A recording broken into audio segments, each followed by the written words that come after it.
नमस्कार दोस्तों। चांद पर भारत की बराबरी करने चला था अमेरिका। लैंड होते ही टूट गई स्पेसक्राफ्ट की टांग। अमेरिका के इस यान की चांद पर लैंडिंग भारत के चंद्रयान 3 की तरह नहीं हुई और उतरते ही इस अमेरिकी अंतरिक्ष यान का एक पैर टूट गया और यह पलट गया। अमेरिका की प्राइवेट कंपनी इंटुएटिव मशीन्स के इस ओडिसियस नामक स्पेसक्राफ्ट को चंद्रमा पर उतरने के लिए एक सप्ताह पहले लॉन्च किया गया था, जिससे कई जरूरी जानकारी जुटाने का लक्ष्य था।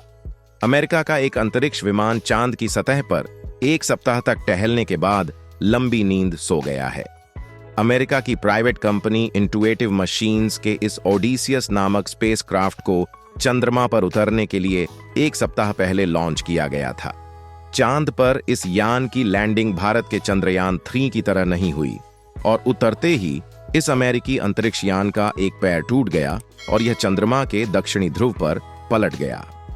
सौर ऊर्जा और संचार से वंचित होने के बाद भी कंपनी ने इसे खड़ा करने की कोशिश की, लेकिन ऐसा हो नहीं सका।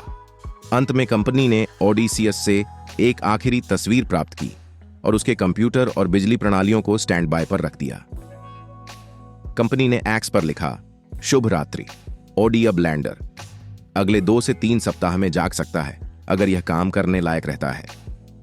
इंटुएटिव मशीन्स के प्रवक्ता जोश मार्शल ने कहा कि इन अंतिम चरणों ने लैंडर की बैटरी खत्म कर दी और ओडिसियस को लंबी नींद में सुला दिया। कंपनी ने एक्स पर इसके बाद लिखा, शुभ रात्रि ओडी, हमें आपसे फिर से मिलने की उम्मीद है।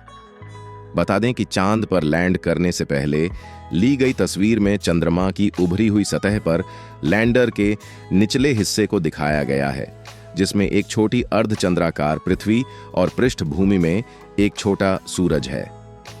मूल रूप से लैंडर का चंद्रमा पर लगभग एक सप्ताह तक रहने का इरादा था। बता दें कि 22 फरवरी को ओडिसियस के चंद्रमा पर उतरने के बाद ह्यूस्टन स्थित इंट्यूएटिव मशीन्स बिना दुर्घटनाग्रस्त हुए चंद्रमा पर अंतरिक्ष यान उतारने वाला पहली निजी कंपनी बन गई। 1960 के दशक के बाद से केवल 5 देशों ने यह उपलब्धि हासिल की है, जिसमें जापान भी शामिल है, जिसने पिछले महीने लैंडिंग की थी। आपको यह वीडियो अच्छी लगी हो तो हमारे चैनल को सब्सक्राइब करें। धन्यवाद।